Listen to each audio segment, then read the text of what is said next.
Welcome to the Deep Dive. Today, we're going behind the headlines, looking at a really key meeting that just happened. That's right. U.S. Secretary of State Marco Rubio and Russian Foreign Minister Sergey Lavrov. They met in Kuala Lumpur, Malaysia, just now, July 10th, 2025. And this wasn't, just a quick handshake. It feels like a pretty high-stakes conversation, especially thinking about U.S. Russia relations after the Ukraine war. Absolutely. So our mission today is really to unpack all that complexity. We'll zero in on U.S. Russia relations, look at Secretary Rubio's approach, his actions, his words. And we'll bring in some expert analysis too, right?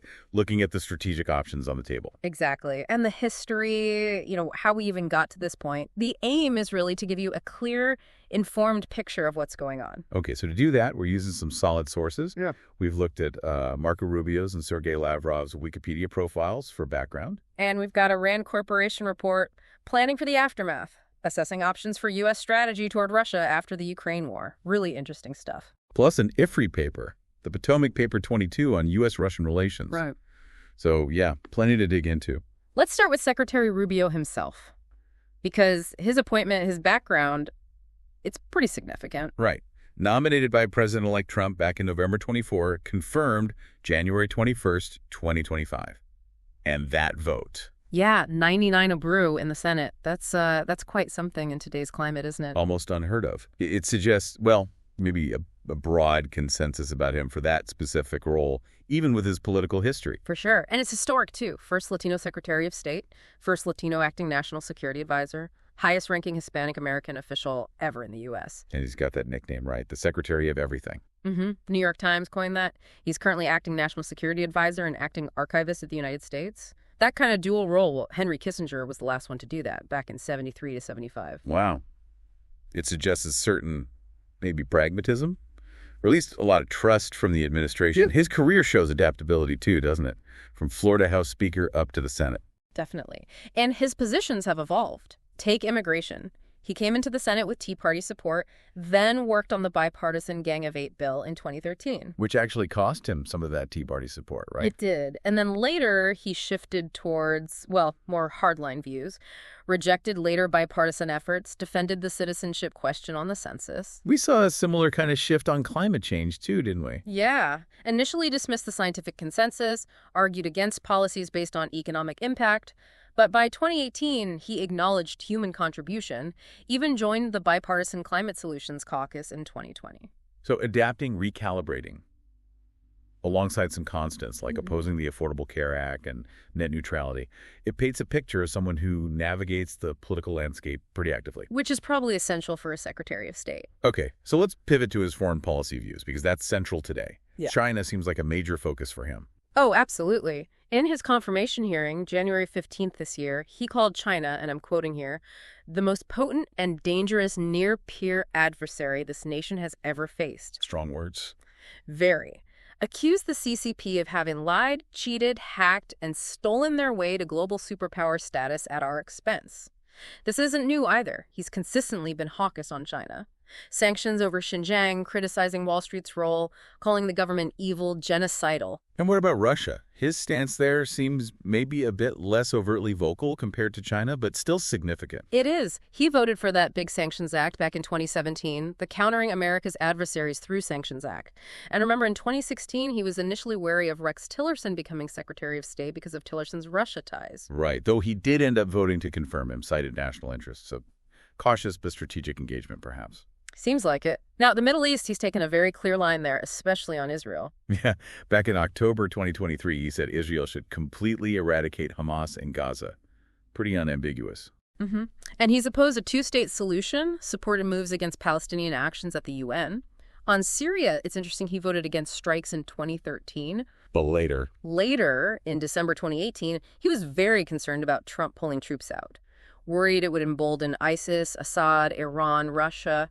Shows a focus on regional stability, counterterrorism. And his focus isn't just the Middle East or Russia, China.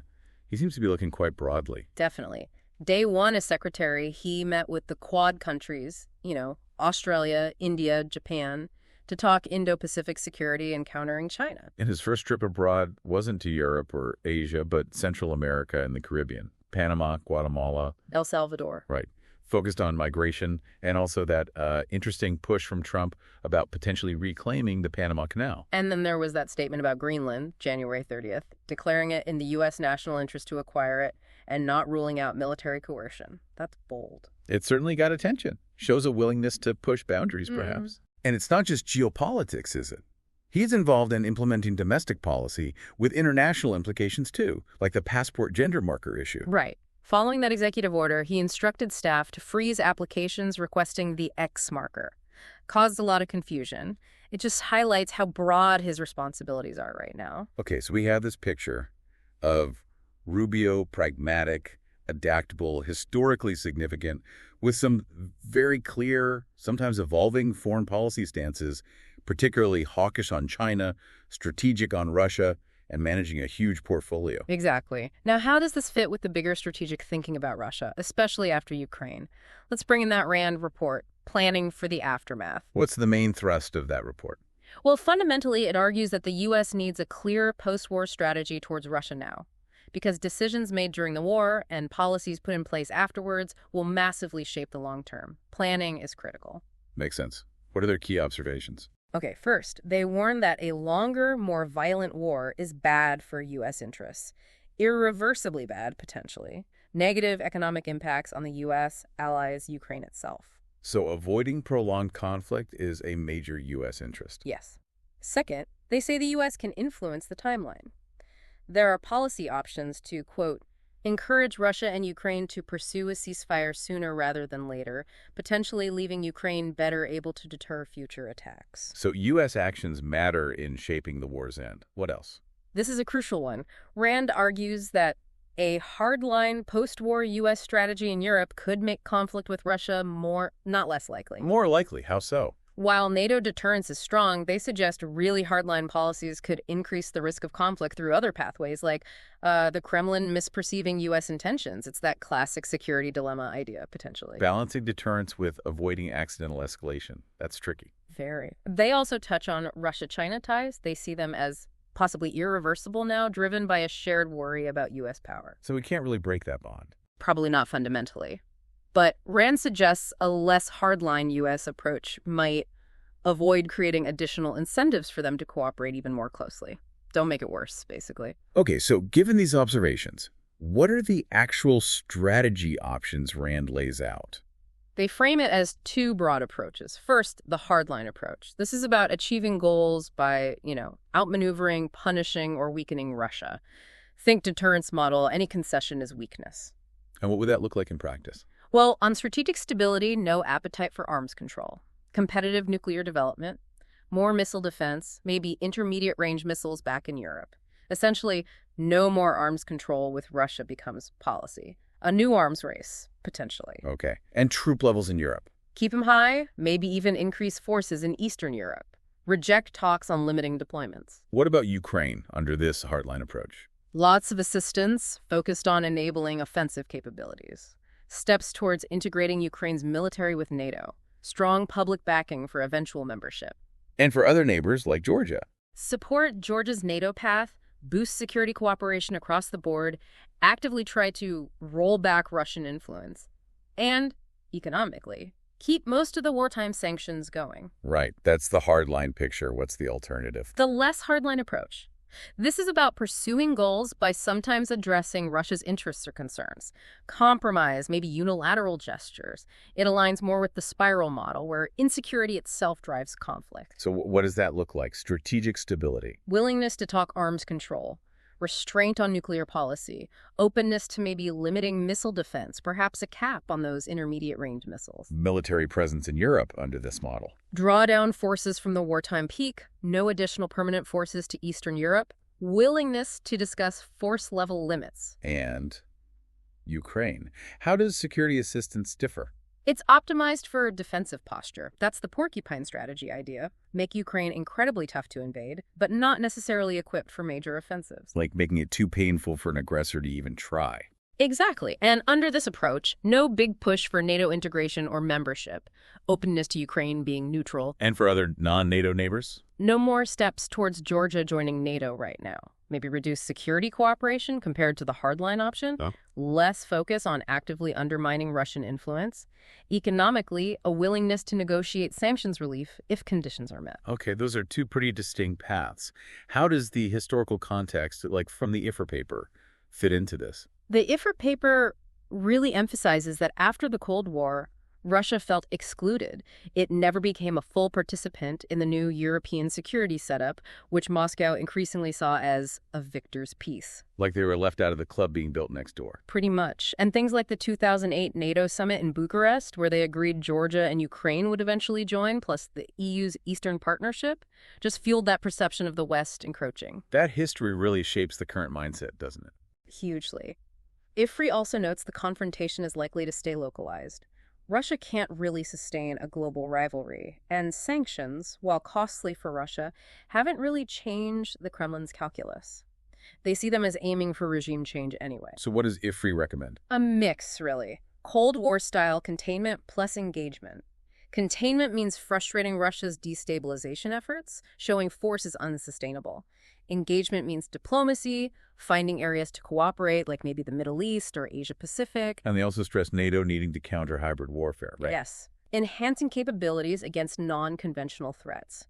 And crucially, IFRI argues that providing lethal military aid to Ukraine, despite the risks, is actually the most effective way to pressure Russia and strengthen Kyiv's hand in any negotiations. It's about giving Ukraine the means to defend itself effectively. Precisely. Okay, so bringing it back to the present day, these recent meetings between Rubio and Lavrov, Kuala Lumpur was the second one this year, right? Yeah, the first was in Saudi Arabia back in February. It's part of the administration's effort to reestablish some kind of bilateral contact and try to nudge towards an end to the war. But these talks are happening against the backdrop of pretty high tension, aren't they? Definitely.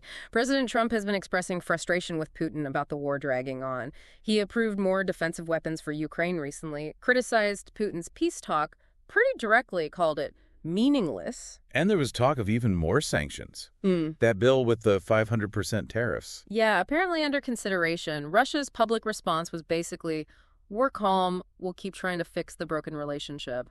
Standard diplomatic language, perhaps. So despite the tension, Rubio said they've exchanged new ideas for Ukraine peace talks. What did the Russians say? Their foreign ministry statement mentioned a substantive and frank exchange of views and reaffirmed a mutual commitment to finding peaceful solutions, restoring economic ties, allowing contact between people, keeping channels open, even if progress seems minimal. And Rubio's trip wasn't just about Russia, was it? He was in Asia. Right. Part of renewing focus on the Indo-Pacific, trying to look beyond the conflicts in Europe and the Middle East. He specifically said the Indo-Pacific remains a focal point of U.S. foreign policy, balancing those dual roles. But that trip also bumped up against economic friction, didn't it? Trump imposing higher tariffs on Asian countries, including allies. Yeah, 8 out of 10 ASEAN members got hit with higher tariffs. That apparently vexed some key partners. Critics were saying Rubio would find it hard to avoid the tariff issue, and the America First message might not land well everywhere. It's a tricky balancing act. Definitely. Walking that tightrope between security partnerships and economic nationalism. It brings us back to that broader context again. Russia's view of the post-Cold War order as a victor's peace that they now want to overturn. Fueled by that narrative of Western decline versus Russia rising. Exactly, and leading them to align more with China, building alternative forums like BRICS, convinced the unipolar moment is over and they can assert themselves in a multipolar world, one less bound by Western liberal ideas. And there's an ideological layer too, right? This Eurasianism concept. It's described as an anti-liberal ethnocentric ethos, pitting a supposedly decadent West against Russia as a bastion of Christian values. This thinking underpins projects like the Eurasian Economic Union, seen as a rival to the EU, built on different principles, including Russian imperial nostalgia, invoking ideas like Novorossiya. It's like they're operating with a completely different rule book, or maybe playing a different game altogether on the same global board. That's a good way to put it. So, thinking about all this, the history, the personalities, the strategic options, what are the implications for U.S. interests? The RAND report tries to weigh these different futures. And how do they measure them? Against key U.S. interests.